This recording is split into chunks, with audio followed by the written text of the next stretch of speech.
पंडित जी काशी नगरी में रहते थे। वो धीरे धीरे वो कहाँ कर्णिका, जो जहाँ पर शमशान है, कर्णिका क्या कहते, कर्णिका घाट, मणिकर्णिका घाट बोलते हैं ना, हाँ मणिकर्णिका घाट पर वहां वो तपस्या करते थे। उनके मन में चौथापन आ गया, उनके मन में बड़ी गिलानी हुई कि इतना जीवन बीत गया। शिव जी के बड़े भक्त, शिव जी के बहुत बड़े भक्त थे और वो क्या करते थे कि रोज काशी विश्वनाथ जी की पूजा करते और वहीं मणिकर्णिका घाट पर एक मंदिर बना हुआ है, उस मंदिर में जाकर के रोज नित्य क्रिया पाठ करते थे। भगवान शिव के भक्त थे। एक दिन शिव जी प्रकट हो गए वहां, उनकी तपस्या को देख करके मन में ग्लानि आई कि इतना दिन हो गया, उम्र बीत रही है और मेरे एक संतान नहीं है, क्या करूं।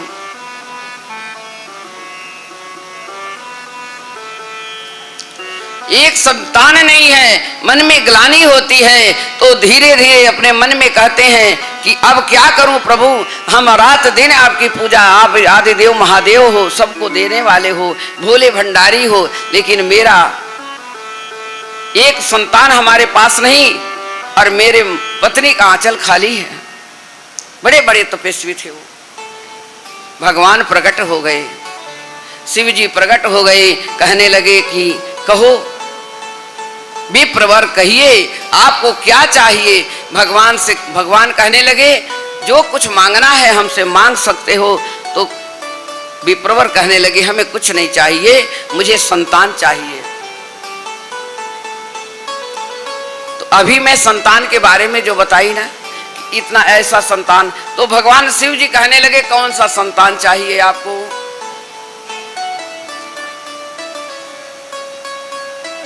आज्ञाकारी हो या प्रथम जैसे माता पिता को देख करके पुत्र समझ जाए, या ऐसा भी पुत्र हो जो जीवन भर रुलाता है अपने माता पिता को, कौन सा संतान चाहोगे।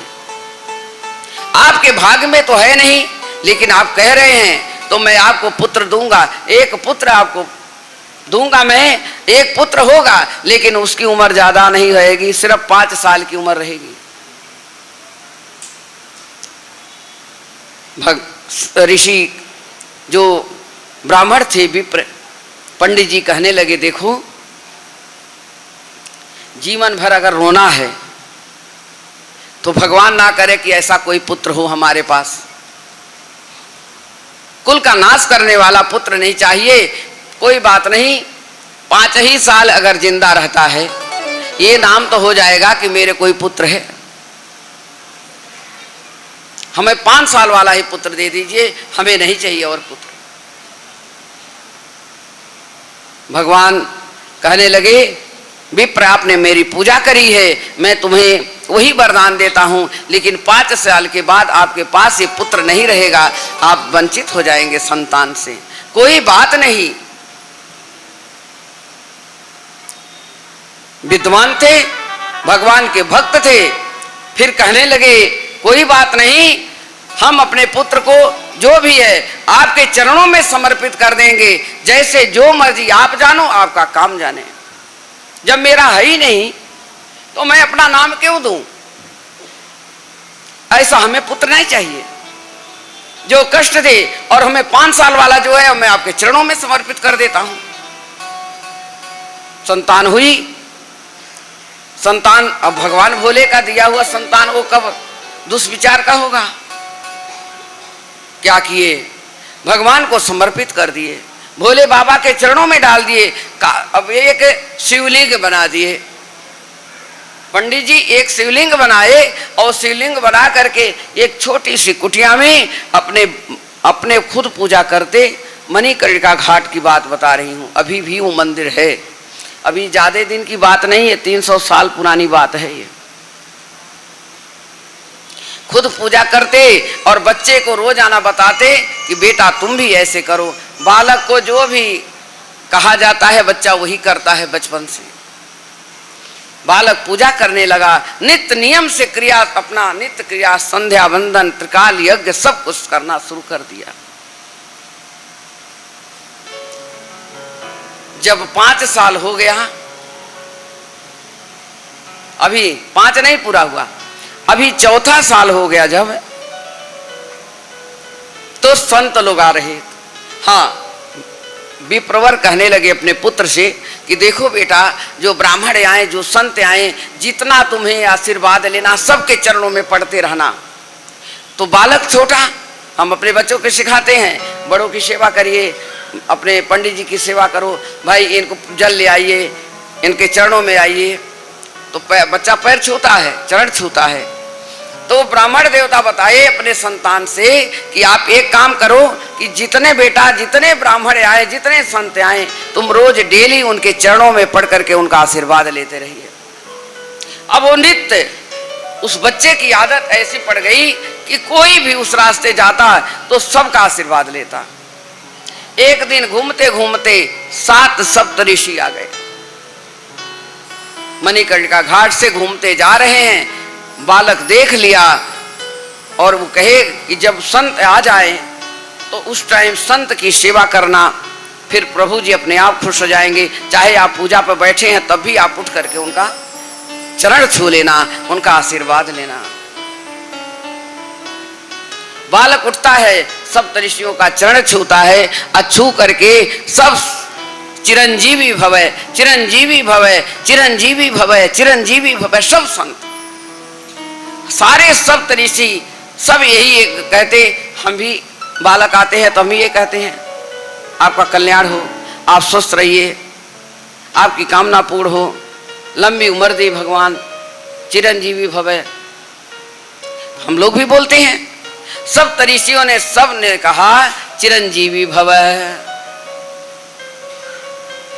और जो पिता थे जब वो सुनते तो उनके मन में बड़ा कष्ट होता था कि 5 ही साल तो उम्र है, भगवान भोले सही बोले हैं, और चिरंजीवी का आशीर्वाद आप दे रहे हो, पता नहीं मेरा बालक रहेगा या नहीं मेरे पास। सब ऋषि जब कहने लगे चिरंजीवी भवै, बस इतने में क्या होता है कि जैसे जान, जय जय सीताराम, जय हो श्री राधे, इतने में चिरंजीवी भवै कहते जान गए। विद्वान थे, अपने नेत्रों से, उसने अपनी दृष्टि से, अंतर्यात्मा से जान गए कि ये सब ऋषि हैं और मेरे बच्चे का यही कल्याण करेंगे। वो सप्तऋषियों के साथ बोले, आप सप्तऋषि हैं, आप ऐसा करो, हमारे बालक की इतनी उम्र है, आए आप इसको ले जाइए अपने साथ। सप्तऋषियों को अपने बच्चे को दे दिए, बच्चा 4 साल का, अपने साथ ले जाइए। साथ गए। अब वो क्या करें, सप्तऋषि लोग सोचने लगे, जय सीताराम, राधे राधे। सप्तऋषि लोग सोचने लगे कि इनको ले चलें कहां, ब्रह्मलोक में चलते हैं और ब्रह्मलोक में जा करके हम वहां पर बस ऐसा करते हैं। जैसे जय हो राधे कृष्णा। ब्रह्मलोक में चले गए, ब्रह्मा जी के पास गए। ब्रह्मा जी के पास जाकर के कहने लगे, अब उसकी आदत तो थी, बालक गया, जैसे ब्रह्मा जी के पास गया वैसे चरण में पड़ गया, साष्टांग प्रणाम किया, चिरंजीवी भवै। अब यही सब आशीर्वाद दे रहे हैं बच्चे को। सब ऋषि कहने लगे, अब हमारा जान छूट गया, अब आप जानो, आपका काम जाने। अब मैं तो चला अब तपस्या करने। ब्रह्मा जी को दे करके उस बालक को सब ऋषि लोग चले आए। ब्रह्मा जी कहने लगे, ये बात तो सत्य है कि 5 ही साल की इसकी उम्र है, अब क्या करें हम। तो ब्रह्मा जी कहने लगे कि आपको लेकर के मैं चलता हूं विष्णु जी के पास में। विष्णु जी के पास बालक को लेकर के गए।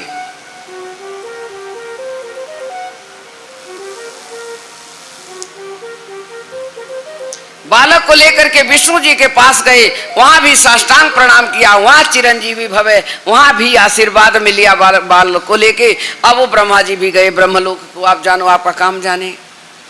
विष्णु भगवान ले आए कहां? कैलाश पर्वत पर भगवान शिव जी के पास।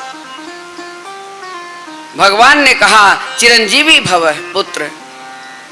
विष्णु भगवान कहे कि आप ही कह रहे थे 5 साल की उम्र है इसकी, अब आप ही का आशीर्वाद मिल गया, अब हम भी जान छुड़ाए अपना चले, आप जानो आपका पुत्र है ये, तो आप जानो। 5 साल जिस दिन हो गया बच्चे का, उसी दिन यमराज आ गए। आज समय हो रहा है, यमराज जी वहां से चल दिए, और जैसे ही यमराज अपने खड्ग को उठाते हैं और सिर को काटने के लिए, उसी समय भगवान श्री शिव जी का वो बालक पूजा कर रहा था और उस शिवलिंग को पकड़ करके माथा टेक रहा था। जैसे यमराज का खड्ग उठता है मारने के लिए, उसी समय भगवान शिव जी उसके हाथ को पकड़ लेते हैं। अरे बोले प्रभु आप?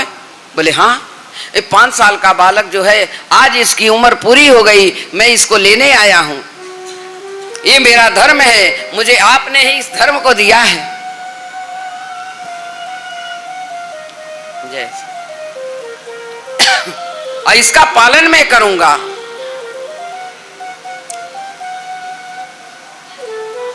जय अब यमराज जी से कहने लगे, यमराज जी कहने लगे शिव जी से, प्रभु जी 5 साल पूरा उम्र तो इसकी अब है नहीं, पर मैं अगर इसको छोड़ देता हूं तो फिर आगे हमारे फिर कोई भी ऐसा आएगा तो हमको फिर वही होगा कि उनके पुत्र को आपने छोड़ दिया, और हमारा उम्र तो हमारी उम्र कैसे आप ले रहे हैं, तो हमारे कर्म में कोई कमी न हुए, और आप इस तरह से नहीं कर सकते हैं। यमराज जी से वार्तालाप होने लगी, किसकी? शिव जी की।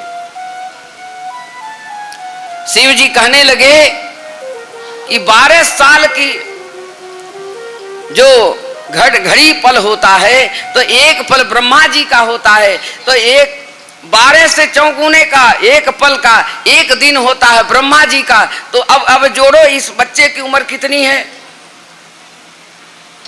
ये तुम्हारे सतयुग त्रेता कलयुग चारों युग तक इसके उम्र का तो अंत ही नहीं है, तुम इसको मार कैसे सकते हो। यमराज जी कहने लगे बात तो सत्य है। फिर वही बालक का नाम क्या रखा गया? वही बालक मार्कंडेय ऋषि मुनि हुए, जो पुत्र को उन्होंने भगवान शिव जी ने दिया। वो बालक मार्कंडेय ऋषि हुए, जो चारों वेदों में, पुराणों में, ग्रंथों में किसी भी वेद कोई भाव नहीं, मार्कंडेय जी का नाम पहले आता, हर चीज में मार्कंडेय।